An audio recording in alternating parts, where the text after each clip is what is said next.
Point number first, आजची काही rally नाही घडली, आजची भेटली मार्केटमध्ये रिकव्हरी. जवळपास बजेट वाईट आल्यामुळे काल काय झालं, इंट्राडेमध्ये निफ्टीमध्ये जवळपास 900 पॉईंटचा डाऊनफॉल भेटला. जाता जाता थोडंसं रिकव्हर केलं. 900 पॉईंटच्या डाऊनफॉल नंतर आज निफ्टीमध्ये आपल्याला भेटली किती, जवळपास 400 पॉईंटची रॅली. बँक निफ्टीमध्ये 2000 पॉईंटचा डाऊनफॉल, 2000 पॉईंट डाऊनफॉल नंतर 800 पॉईंटची रिकव्हरी भेटली. म्हणून दिस इज अ रिकव्हरी. आता रिकव्हरी आहे का बुल ट्रॅप आहे, या प्रश्नाचं उत्तर शोधायचं तर आपल्याला we must have to know the context of market. Context of मार्केटमध्ये रीड अनालिसिस करण्यासाठी आपण अगदी 5, 10, 15 मिनिटाच्या टाइम फ्रेमला गेलं तर आपल्याला भरपूर नॉईज भेटतो. त्यासाठी first daily time frame, hourly time frame. Daily time frame नंतर hourly time frame is most important. This is a chart of a Nifty. Daily time frame वरती still trading below 20 period moving average. हा एक important support मात्र खाली दिसतो 24,500 ते 24,400. 24,500 400चा support अजून काही तुटलेला नाही, पण कॉन्टेक्स्ट डेलीचा अजूनही स्टील बेरिश आहे. डेली नंतर we are going to on hourly time frame. Hourly time फ्रेमवरती पिक्चर पाहिलं तर स्टील आणि दोच. तुम्हाला जर असं वाटत असेल ना दिस टुडेज मूवी इज अनएक्सपेक्टेड, तर आपल्या चॅनलवरचा कालचा व्हिडिओ जाऊन पहा की एक्झॅक्टली बजेटमध्ये ट्रेडिंग सेशन कसं असेल, तुम्हाला त्याचं उत्तर भेटेल. काल मी ऑलरेडी सांगितलं होतं की मार्केटमध्ये काय होणार आहे, रिकव्हरी भेटणार आहे. एक रिकव्हरी का भेटणार आहे त्याच्या पाठीमागे रिझन होतं की काल पुट साईडचे प्रीमियम ॲब्रप्टली वाढले होते. आता पुट साईडचे प्रीमियम जर एवढे वाढले, कॉल साईडला जर प्रीमियमच नाही उरले, तर नो डाऊट मार्केटमध्ये रिकव्हरी एक्सपेक्टेड होती. पुट रायटरला ती एक संधी होती हायर प्रीमियम सेल करून प्रीमियम कलेक्ट करायचं. बट फर्स्ट टाइम आज झालं काय माहिती आहे का, ओव्हरऑल काल जाताना क्लायंटनं पण जवळपास थोड्याशा बेरिश पोझिशन्स घेतल्या होत्या, एफआयच्या होत्या बेरिश पोझिशन्स. मग एफआयला बेरिश पोझिशन्स तर क्लोज करायचे होते. सकाळी मार्केट ओपन झालं, बजेट वाईट आलं. नो डाऊट सकाळी काल ज्यांची रॅली सुटली ना, सगळ्यांनी प्लॅन केला की रिटेलरने की आपण पण पुट बाय करू आणि आज मार्केट दे दबादब मार्केटमध्ये सेलिंग करेल. सर्वांनी पुट बाय केले, थोड्याफार जणांनी पैसे कमवले. एफआयने त्यांच्या पोझिशन्स क्लोज केल्या. त्यांच्या पोझिशन्स क्लोज केल्यानंतर मार्केट वरती का घेऊन आले याचं रिझन मी सांगतो.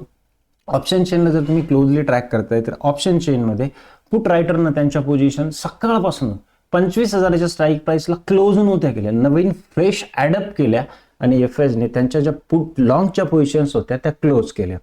म्हणजे मार्केटमध्ये रिकव्हरी एक्सपेक्टेड होती, रिकव्हरी आली. रिकव्हरी कुठपर्यंत आली, the context of market 20 period moving ॲव्हरेजच्या आसपास एक रेजिस्टन्स पॉईंट, सपोर्ट पॉईंट होता 25,000 ते 25,150. आता सपोर्ट आणि रेजिस्टन्सला आपण ट्रेड करतो ना, बऱ्याचशा वेळा आपण काय करतो, फाईन लाईन आखतो.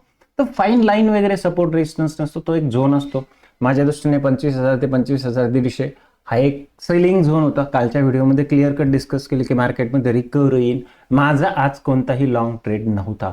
एवढं माहीत असून मी ट्रेड नाही केला, because I never trade against the data and the data is fully bearish.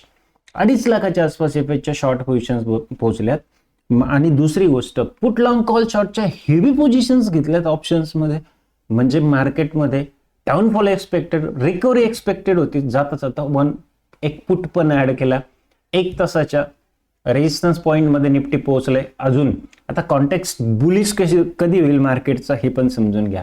एक महत्वाचा, आता इथे पहा 1 आवर चार्टवरती एक फेअर व्हॅल्यू गॅप आहे. जर सपोज तुम्ही उद्या मार्केट गॅप अप वगैरे झालं थोडंसं वगैरे, तर होऊ काही शकतं माहिती आहे का, फेअर व्हॅल्यू, हा जो फेअर व्हॅल्यू गॅप आहे अजून फेअर व्हॅल्यू गॅपमध्ये टच नाही केलेलं मार्केटनं 25,100 ते 25,150.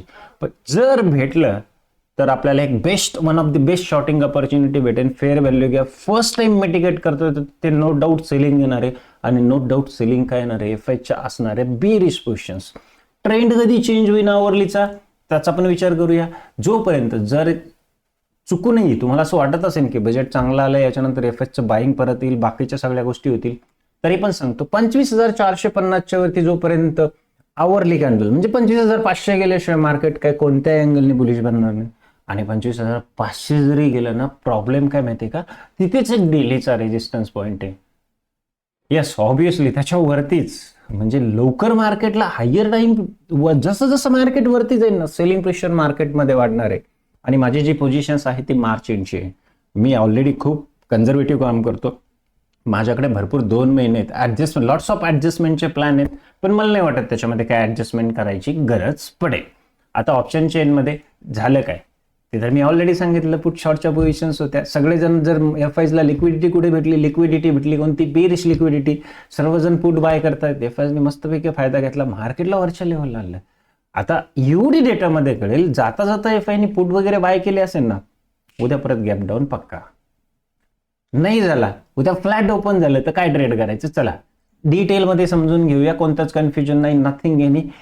कॉल का पुट कोणतंही कन्फ्युजन नसणार आहे, एकदम क्लिअर कट आपण प्लॅन करणार आहे, त्या प्लॅनला ट्रेड करणार आहे. पहिला एक तर fair value gap, fair value गॅपमध्ये जाईल का नाही माहित नाही. 20 पिरियडचं मुव्हिंग ॲव्हरेज वगैरे आहे. फ्लॅट ओपन झालं तर 25,000, 100 ते 150 ह्या झोनमध्ये करायचं. काय 5 मिनिटाच्या टाइम फ्रेमला जायचं. 5 मिनिटाच्या टाइम फ्रेमला पॅटर्न्स कोणते पाहिजेत, double top, head and shoulder वगैरे, डिसेंडिंग ट्रायंगल. अरे जे बेरिश पॅटर्न आहे ते तेवढेच पाहणार. त्याचं नेकलाईनचं ब्रेकआउट झालं, शॉर्टिंग प्लॅन. बुलिश प्लॅन तर एकदम 500च्या वरती जाईल त्यावेळेस. अजून डेटामध्ये काही इम्प्रूव्ह झालेलं नाहीये. एफआयने काल थोडंसं कमी सेलिंग केलं होतं, सुट्टी होती, कदाचित ते सुट्टीवरती असतील. आणि जर त्यांची मूव एवढे खाली जर सपोज टू बी क्लायंटने काल सेल ऑफ करून मार्केटला खाली नेलं होतं, नो डाउट आज एफआय वरती आणतील यार. उनके बिना थोडी मार्केट नीचे जाएगा, वो अभी ऊपर जाके फिर वापस सेल करेंगे. संध्याकाळच्या डेटामध्ये कळेल आपल्याला. दिस इज माय परफेक्ट प्लॅन की मी उद्या तिथे 5 मिनिटाच्या टाइम फ्रेम एखादा चार्ट पॅटर्न पाहिजे आणि ह्याच लेवलला मला शॉर्टिंग प्लॅन करायचं. पहिले माझं टार्गेट आहे 24,300, 350 ते 400, 24,000, 350 ते 400च्या खाली. मी लगेच एक्सपेक्ट नाही करत की मार्केट जाईल तिथून. परत पण एक प्रोबेबिलिटी की डेली टाइम फ्रेमवरती अजून आपल्याला बरेच झुले झुलायचे. याचं रिझन सांगतो. This is a daily time frame. Left साईडला जेवढं कन्सल्टेशन झालं ना, असलं काहीच कन्सल्टेशन आपल्याला भेटेल म्हणजे 1 सेकंड परत आपलं कन्फ्युजन. अरे यार नीचे भी नहीं जाता, ऊपर भी जाने नहीं देते. छोट्या छोट्या लेवलला आपल्याला ट्रेड करावे लागेल. तर this is my shorting plan 24,300, 350च्या लेवलला. What is going on bank Nifty. Bank निफ्टीचा थोडासा चार्ट पाहूया.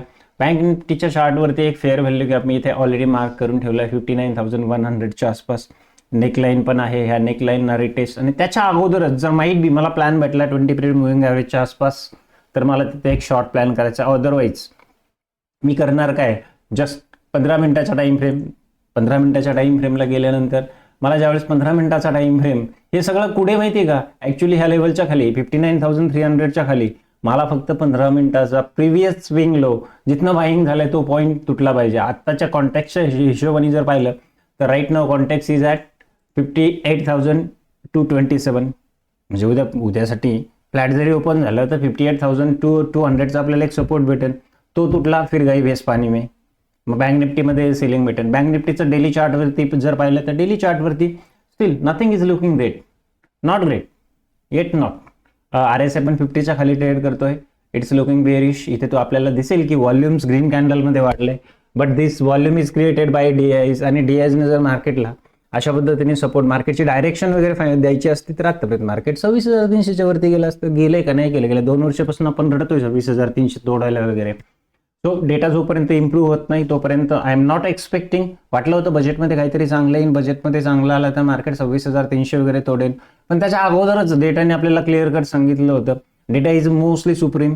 डेटा अगोदर सांगतो, मनी फ्लो करतो आपल्याला, प्राईस तर नंतर बनते.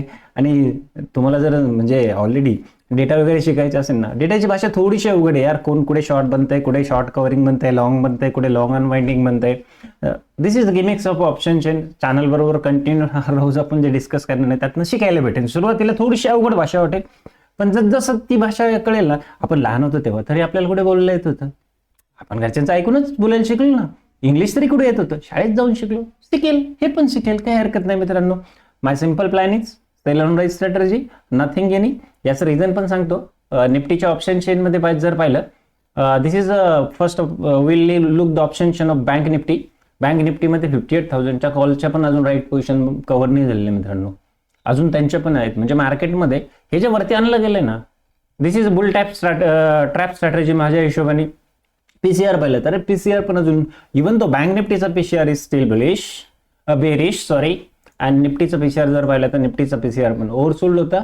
ओव्हरसोल्ड नंतर मार्केटमध्ये मस्तपैकी एकदम काटावरती आणलं, नियर अबाउट 1च्या आसपास.